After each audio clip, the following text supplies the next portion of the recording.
अब हम बात करते हैं अबाउट गैंग्लियन ब्लॉकर्स, ठीक है। तो गैंग्लियन ब्लॉकर्स असल में होते क्या हैं, तो इनके नाम देखो, गैंग्लियन ब्लॉकर्स हैं, ठीक है। मतलब ये क्या करते हैं, गैंग्लियन को ब्लॉक कर रहे हैं हमारी बॉडी में, ठीक है। अब कौन सा गैंग्लियन, जो ऑटोनॉमिक गैंग्लियाज होते हैं, देखो आपके पास है स्पाइनल कॉर्ड है, ठीक है। इसके पास आपके पास एक ये स्पाइनल कॉर्ड है, ठीक है। इसके साथ हमारे पास सिंपैथेटिक गैंग्लिया होता है ना। उसके अलावा आपके पास जो ऑर्गन्स होते हैं, ऑर्गन्स के पास जाके आपके पास जो पैरासिम्पैथेटिक गैंग्लियाज भी होते हैं, ठीक है। अब यहाँ से फाइबर्स आ रहे हैं, यहाँ पे फाइबर्स टर्मिनेट करेंगे, प्री गैंग्लियोनिक फाइबर्स होते हैं ना, गैंग्लिया में गए, यहाँ से वो सेल बॉडी सेकंड के स्टार्ट हुई पोस्ट गैंग्लियोनिक, ठीक है। ये बन गया आपके पास पोस्ट गैंग्लियोनिक, ये आगे प्री गैंग्लियोनिक, ठीक है। अब ये वाला एरिया है ना, जहाँ पे प्री गैंग्लियोनिक ख़त्म हो रहे हैं और पोस्ट गैंग्लियोनिक स्टार्ट हो रही है विद इन द गैंग्लिया, यहाँ पे जो रिसेप्टर्स होंगे, कौन से रिसेप्टर्स होते हैं, यहाँ पे हमेशा निकोटिनिक रिसेप्टर्स ही होते हैं, ठीक है। इस लेवल पे हर जो प्री यहाँ पे ख़त्म हो रही, पोस्ट ख़त्म हो रही, सिंपैथेटिक हो या चाहे पैरासिम्पैथेटिक हो, निकोटिनिक रिसेप्टर्स होते हैं। इस लेवल पे जो ब्लॉकेज है ना, इस लेवल पे, ठीक है, यहाँ पे करते हैं गैंग्लियन ब्लॉकर्स का साइट है, वो लोग इधर एक्ट करते हैं, ठीक है। तो हमें अब साइड पर चल के गैंग्लियन ब्लॉकर्स क्या कर रहे हैं। अब देखो, चाहे सिंपैथेटिक हो चाहे पैरासिम्पैथेटिक हो, मेन इन्फॉर्मेशन प्री गैंग्लियोनिक लेके आए थे पोस्ट गैंग्लियोनिक के पास जाएगी। जब प्री गैंग्लियोनिक फाइबर्स आपके पास जो हैं वो पोस्ट गैंग्लियोनिक तक इन्फॉर्मेशन दे नहीं जाए, उससे पहले ही यहाँ पे बीच में क्या आ रही है, आपके पास एक ब्लॉकेज आ रहा है, ठीक है। तो बाकी पोस्ट गैंग्लियोनिक फाइबर्स हैं, जो भी सिस्टम है सारा, आगे आउटफ्लो तो जा ही नहीं रहा, तो आपके पास इंटायर ऑटोनॉमिक जो आपके पास सिस्टम होगा उसका आउटफ्लो तो ब्लॉक हो गया, ठीक है। तो गैंग्लियन ब्लॉकर्स का एक काम हमें क्या, एक काम क्या, इनका मेन काम क्या है, ये ब्लॉक कर देते हैं entire autonomic outflow in body, बिल्कुल ऑटोनॉमिक आउटफ्लो ज़ीरो हो जाएगा, ठीक है। तो ये चीज़ है इसकी।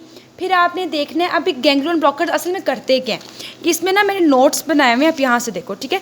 पहली बात तो ये हो गई कि they will block the entire autonomic outflow, ठीक है। देन दूसरी बात ये हो गई, they will block the action of acetylcholine. हमें पता है सिंपैथेटिक या पैरासिम्पैथेटिक को, जो गैंग्लिया आपके पास मैं बड़ा करके दिखा रही हूँ, प्री गैंग्लियोनिक आए, टर्मिनेट करे, पोस्ट गैंग्लियोनिक स्टार्ट हो गई, ठीक है।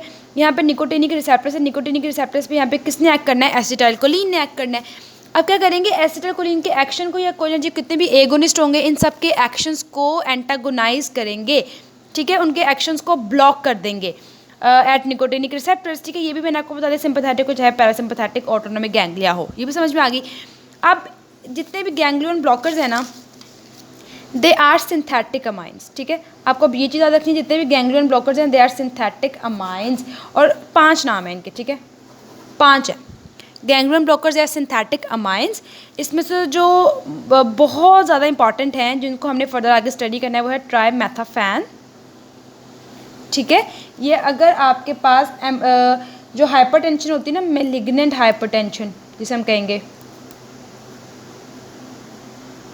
इमरजेंसी की सिचुएशन में जो है ना, ये एडमिनिस्टर करके हाइपरटेंशन को कंट्रोल करते हैं, ये चीज़ याद रखनी है। ट्राइमेथाफेन हमें क्यों चाहिए, मैलिग्नेंट हाइपरटेंशन, वो भी इमरजेंसी की सिचुएशन में जो हमें चाहिए होती है, उसके लिए यूज़ होता है, ठीक है। देन आपके पास है मैकामाइल अमीन, मैकामाइल अमाइन, ठीक है। ये आपके पास रिफ्रैक्टरी हाइपरटेंशन होती है, उसको कंट्रोल करने के लिए ये सेकेंडरी अमाइन है। रिफ्रैक्टरी हाइपरटेंशन हम आगे जाके पढ़ लेते हैं, ये चीज़ें देखने, it is a secondary amine. अच्छा, बाकी 3 क्या है, उनमें से 2 अमोनियम है, ठीक है, एक अमोनियम है, 2 मिथोनियम है, एक हेक्सा, इसमें याद रख लो, हेक्सा मिथोनियम मतलब 6 कार्बन वाला, और एक डेका मिथोनियम, ठीक है। अब हेक्सा ये भी हाइपरटेंशन के लिए, H4 हेक्सा, H4 हाइपर, तो हाइपरटेंशन हो गया। डेका जो होता है ना, ये न्यूरोमस्कुलर ब्लॉकर है। तो ट्राइमेथाफेन आपके पास मैलिग्नेंट हाइपरटेंशन के लिए, मैकामाइलिन रिफ्रैक्टरी हाइपरटेंशन के लिए, और सेकेंडरी अमाइन है hexa, H4 hexa and H4 hypertension के लिए। तो डेका जो मिथोनियम है ये एक न्यूरोमस्कुलर ब्लॉकर है। अब आखिरी जो हमारे पास नाम रह गया है वो है टेट्रा, ठीक है, टेट्रा इथाइल, और ये अमोनियम है,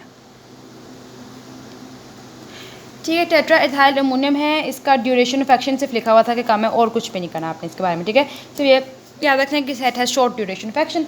तो ये सारे के सारे हमारे पास गैंग्लियन ब्लॉकर्स के हमें नाम भी पढ़ लिए, पता चल गया कि क्या थे आपके पास ये सिंथेटिक अमाइंस से।